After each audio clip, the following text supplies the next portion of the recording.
It's on. Okay, it's live. Okay. It's working.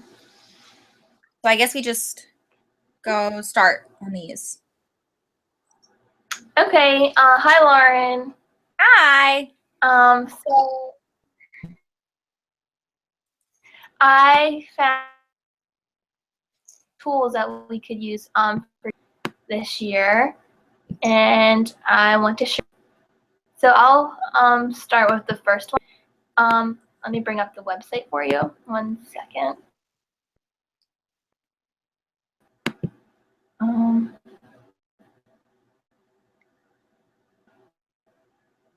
No. Okay, so this is called. Let me bring it up. Formule. Can you see this on the screen? Yes. Okay. So basically, what this is the website that you can make your own form on, and it's really cool. You can actually, it's all like preset, and you just add in to what you want in like your form. So you can put a title on it that's up here. Then you can add like steps, and I kind of just did one based off Google Hangouts because that's what we're doing today. That's just like an example of what you could do. And then, so you can have them fill out your name and last name, date, address, which is really neat. And you can ask questions with multiple choice answers. And then I made like a section break in my form. You go into the next page. You can have them rate it like 3 stars, what they think it is, and then the ease of use could be a certain number. Accessibility in Google Hangouts, you can just put whatever you want. And it's really neat because this would work great with in your classroom, just like creating surveys after like the unit they've done and just get feedback from students. And it also has like a check feature you can check. And also there's like a pay feature on here. I can exit out of this. Where you can actually add something that can take your credit card and pay for something, maybe like for field trips or something, use this to pay for something. So it's just a really neat app, I thought, not app, website, that's used to make forms and surveys and just multiple things that you can do. And it's super easy. Like I can just show you right now, adding a Dropbox, and then down here, it just brings it up. And there's common fields like that. Certain things that you want to add, like a website or a phone number. Survey fields, which I added some. You can actually add like a matrix, which I like too. It's very neat. Like that could be about like rating a book. Students could doing that. And then advanced fields, you can add pictures and stuff to make it fun. So I really like this, and I could definitely use it in the classroom, and you probably could too, with tons of things, with any subject, just to get feedback from students. So that was a cool thing. Yeah, I did. That's really cool. What did you find? Okay, so my first one I found, let me set it up here. The first one I found is TouchCast, and that's like a TV studio is how they described it, in your hands or on your desk. And it's professional camera controls for any iPad or desktop. And it even has like whiteboard video drawings, and I will show you. I didn't actually like start anything on it because I feel like you'd have to have like a video or something to start it with. But it's like this. And can you see it? And it's like all these different kinds of videos. You can like use them either to show your students stuff. Because like they got a bunch of stuff like news-wise even. And like if you're discussing like that looks like it's whales, you could like if you're talking about whales. Yeah. And then I actually did sign up for it. So I'll sign in. I should have probably done this before. But I didn't. Yeah, that wasn't right. Okay, come on now.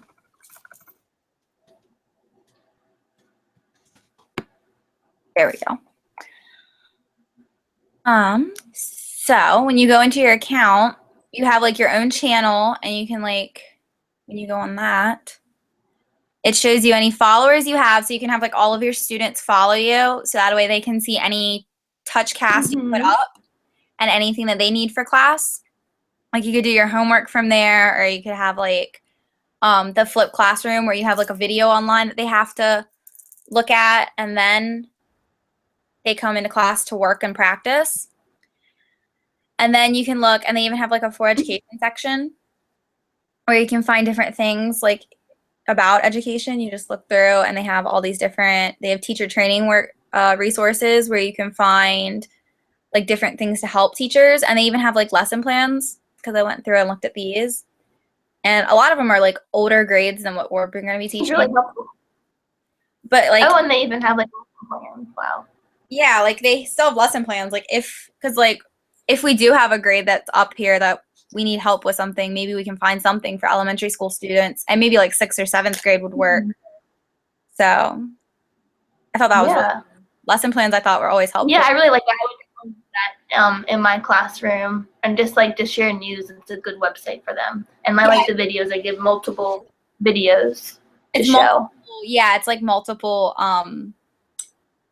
I guess ideas and stuff, because you can just, they even have like business, and then they've got just like the community. And like I think it'd be really nice like in the mornings, like the first time that when the students first walk in, you have, okay, I don't know what this is, but you have this up in the classroom that they could just see and look at and see what's going on in the world. You could like have a news video of something. Yeah, I like that. That's a good idea. Cause like a lot of like in the CAF at the news of having it in the classroom is good. Yeah, like I think that would be really important, and like have it just in the morning for like a few minutes, watch one video, and we're done. Like you've gotten your little news for the day. I thought that was really cool. I liked that. Yeah, there's a lot. You can like even show that for like a social studies thing about government or something too. So it can tie into that as well. I had one lesson that was like for the Declaration of Independence, so you could like find stuff related and connect them. Yeah, that's great. So I actually came across another website. It's called Crafty Extensions, and I'll share my screen so you can see what I'm doing. Let's see. Okay, so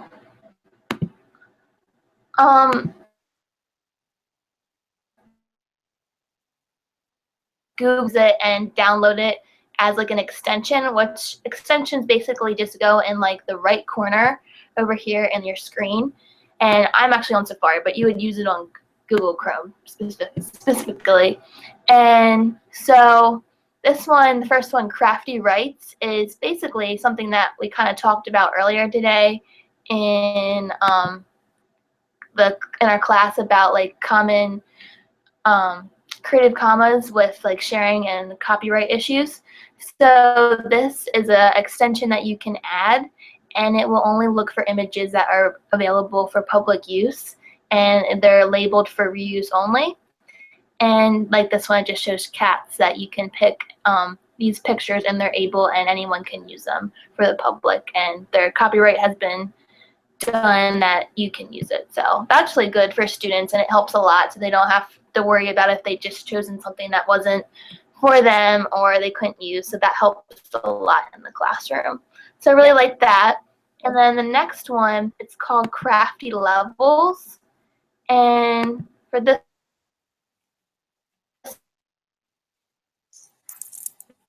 basically it's just really annoying, but add another extension where it will read the websites on it grade level, which is really awesome. So like if you bring up a website and let's say maybe National Geographic, it will scan it and tell you like what the grade level is. So maybe if you have like a lower grade level, you wouldn't want them to use a website at like a higher reading level. So that's really neat too to have on like computers in the classroom. And then the last part of the extension is just for like large text. It's called Crafty Text, and you can like put this on any screen, just like large text over top of like a website, and maybe it could be used for like class codes or something so students can see it and then enter it, or just like directions like step 1, go here, and you can make it very large like on the screen for them to use too. So I like all of them actually, but I really liked the level one the best because I feel like that's the most useful one with the reading level. So Yeah, really, that's what I really found. helpful. Because especially that Yeah. like copyright issues and like making sure it's like public and everything, that's like really helpful for like teachers. So Yeah, exactly. Yeah. they're always helpful. Yeah, I really like that. Yeah, and the copyright thing, that's important too. Yeah. So the next one I found was Zaption. And Zaption, they call them published learning tours, but basically they're like a video lesson, and they were really good for flipped classrooms too, because all they are is your lesson goes online, and like instead the student watches that for like their homework, and then they come to class and do their work. So I'll show you that one.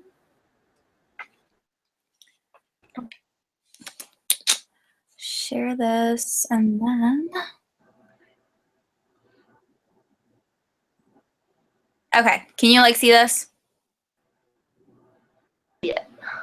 Okay. So this is what it looks like. So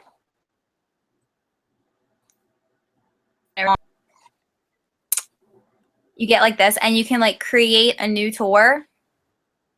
Uh-huh. When you go to do that, you can add, well, I don't want to browse my videos, but you can like add different videos to your video bar and make clips. And in like, I went through the demo video of like how to start it and everything, and it says like you can even find a video that's on like YouTube or something and add it into this, like a clip of it, and then add what you want to add into it. And then once you publish it, your students can see it and they can sign up. And anytime your students log on, everything is tracked of where they're at and what they're looking at and how long. So you really know if they actually watched it or if they just kind of told you they watched it.